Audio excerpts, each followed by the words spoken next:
आज हमारे साथ कार्यक्रम में शामिल हो रहे हैं आनंद राठी वेल्थ के जॉइंट सीईओ फिरोज अजीज साहब। फिरोज सर, गुड मॉर्निंग, बहुत बहुत स्वागत है आपका। धन्यवाद आज समय देने के लिए। बाजार बेहद इंटरेस्टिंग है, वॉलेटाइल भी, खुले बड़े गैप से रिकवरी भी स्मार्ट और शार्प होती हुई दिख रही है। कैसा असर देखते हैं आप पूरे ग्लोबल माहौल का भारतीय बाजारों पर? अनिल सर, जैसे अब गुड मॉर्निंग पहले मॉर्निंग। तो। और जैसे एस्केलेशन हुआ है बिटवीन इजराइल एंड ईरान, उसका इम्पैक्ट तो है।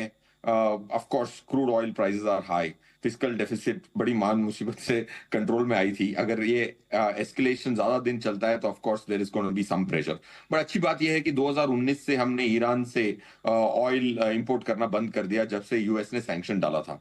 बट उसके जो पेरिफेरल एरियाज हैं वहां से हम जरूर मंगाते हैं सऊदी से। बट अच्छी बात यह है कि हमारा जो ऑयल आता है वो रेड सी के माध्यम से आता है और स्ट्रेट ऑफ हॉर्मस से नहीं आता है। But 20% of global crude oil उस थ्रेड से गुजरता है। तो सप्लाई चेन डिसरप्शंस पॉसिबल हैं for long periods of time and not for short periods of time. ये एक बड़ा रिस्क देखते हैं। बट अच्छी बात यह है कि जैसे हमने कहा लास्ट टाइम भी, आनंद राठी वो ट्रैक करता है ratio, long short ratio track करता है। दूसरा आपका जो institutional change of ownership track करता है, उसमें सबसे ग्रीन सिग्नल्स आ रहे हैं।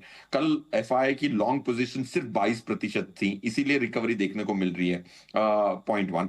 पॉइंट टू, एक बहुत इंपॉर्टेंट चीज ये है कि आज की जो वॉलेटाइल स्थिति है उसके बावजूद जो इंप्लाइड वॉलेटिलिटी है 6-8 महीने के ऑप्शंस की, वो बहुत सस्ती है सर। कल मेरे क्लाइंट हैं जो 100 करोड़ की इक्विटी खरीदने के लिए तैयार हो गए, उनको 42,000 पुट खरीदवा दिया मैंने 21,000 के दिसंबर के। 95 रुपीज का भाव चल रहा है। अब अगरचे मार्केट भयंकर कभी कुछ अनहोनी हो जाए और 5-10% नीचे खुल जाती है तो वॉलेटिलिटीज बहुत स्पाइक होती है।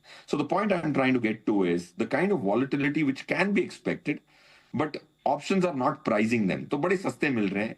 तो उसको खरीद के आगे बढ़ना, कोई भी जिनके पास धैर्य ना हो, वो अच्छी रणनीति मानी जाएगी। ऐसे में ऑप्शन सस्ते जब हो तो खरीदना बेहतर, और ऑप्शन महंगे हो तो बेचना बेहतर। ये आपके लिए ठीक है। इस पूरे ग्लोबल माहौल में कितनी डाउनसाइड रिस्क बन सकती है इंडिया के लिए? क्योंकि हमने पिछले 2-3 सालों में इजराइल हमास भी देखा है, 2-3 सालों में हमने रशिया यूक्रेन भी देखा है, लेकिन रिकवरी भी बाद में आती ज़रूर है। लेकिन उससे पहले की जो तकलीफ है, दर्द है, वो कितना हो सकता है? देखिए, जैसे आपने पास की बात की, फ्रांस और माली की बात की, यूक्रेन और लिबिया की, यूके और लिबिया की वॉर, सब वॉर्स को हमने देखा तो 15.9% वर्स्ट था।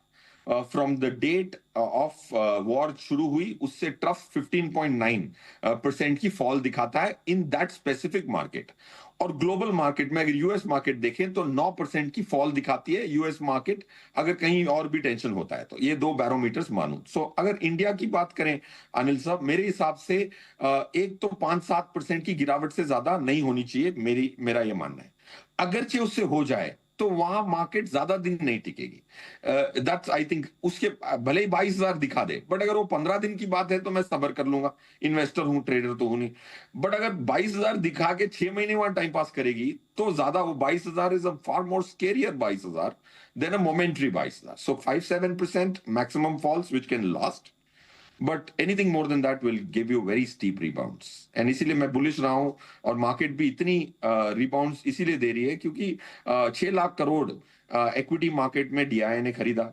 18,000 करोड़ की एसआईपी नंबर थी 2014 में एफआई में। लास्ट ईयर 2,89,000 करोड़ थी। नेट नेट कोविड के बाद डीआईआई ने 14 लाख करोड़ खरीदा, एफआई ने 0 खरीदा है। उसके 8 साल पहले डीआईआई ने सिर्फ 2 लाख करोड़ खरीदा था सर। 2013-14 से लेके 2021 एफवाई तक FI DIIs have bought 2 lakh crore, but 21 FI से अब 4.25 सालों में they have bought 14 lakh crore. तो इंडियन मार्केट से जो स्टेबिलिटी आ रही है वो उसको बहुत बायंट बनाएगी, ये मेरा मानना है। Corrections will not last. चलिए, तो करेक्शन ज़्यादा लंबे चलेंगे नहीं और उसमें होगी खरीदारी भी, ये बात तय है। बिल्कुल ठीक बात है। ऐसे में किस तरह का एसेट एलोकेशन इस माहौल में होना चाहिए? Equity, debt, bullion, gold, silver वगैरह कैसे रखें? अनिल साहब, इक्विटी में 60-65% 5 साल का पैसा अगरचे हो तो वो रखना ही चाहिए। अगर आपको डेट से प्रेम है तो डेट से थोड़ा प्रेम कम करके गोल्ड से कर लें। तो अगर किसी जैसे मेरे पोर्टफोलियो में डेट नहीं है, कोई भी एडवाइजर के पोर्टफोलियो में, मैंने एक स्टडी की थी, किसी के पोर्टफोलियो में डेट नहीं होता। मेरे 382 आरएमओ के बीच में सिर्फ 2 लोगों के पास थोड़ा सा डेट था। क्लाइंटों के पास घना डेट होता है। अगर आपके पास डेट है तो एटलीस्ट उस डेट का हाफ पोर्शन गोल्ड में होना चाहिए मेरे हिसाब से। Gold will beat debt, but gold will not beat equity in the long run. तो 65 35 between safe assets, gold and debt, half and half, 17 and half and 17 and half, ये मैं हमेशा रेकमेंड करता हूँ। इक्विटी, डेट और gold, gold जरूर होना चाहिए, ये बात ज़रूरी है, क्योंकि जिस तरह का ग्लोबल मूड माहौल में है यहाँ पर ये एक्शन तो रहता है। अब आइए इन एसेट क्लास से अब इक्विटी पर आते हैं, जहाँ 65% आप कहते हैं कि 5 साल प्लस का व्यू है तो 65% इक्विटी में होना चाहिए। तो इक्विटी में कहाँ होना चाहिए, ये बताइए। अनिल साहब, सेगमेंट्स की बात करूं तो मेरे हिसाब से तीनों में इक्विलिब्रियम सा दिखता है। अगर हम देख रहे हैं large cap, mid cap, small cap, ये तीनों में इक्विलिब्रियम है। लास्ट ईयर की जो एफआई है, निफ्टी मिड कैप 150 ने 23-26% की ग्रोथ दिखाई, 6.7% स्मॉल कैप 250 ने दिखाई, और लार्ज कैप और निफ्टी ने, लार्ज कैप 100 और निफ्टी ने ऑलमोस्ट 8.7% की ग्रोथ दिखाई। बट मिड कैप और स्मॉल कैप का परफॉर्मेंस ऑलमोस्ट इक्वल था। तो अगर किसी में झुकाव होना चाहिए तो मिड कैप की तरफ होना चाहिए, because earnings have gone ahead of prices in mid cap. That's point one. वरना इक्विलिब्रियम जैसा आप मेंटेन कर सकते हैं। जनवरी जैसी स्थिति नहीं है जहां स्मॉल कैप में करेक्शन की उम्मीद थी, वो हो चुका। रहा सेगमेंट सेक्टर्स का सवाल है, मेरे हिसाब से काफी सारे डिवर्सिफाइड पोर्टफोलियोज अब अच्छा करेंगे, क्योंकि अगर वो डिवर्सिफाइड इंडेक्स हगिंग होते हैं तो फिनेंशियल सर्विसेज में उनका पैसा ज्यादा होता है।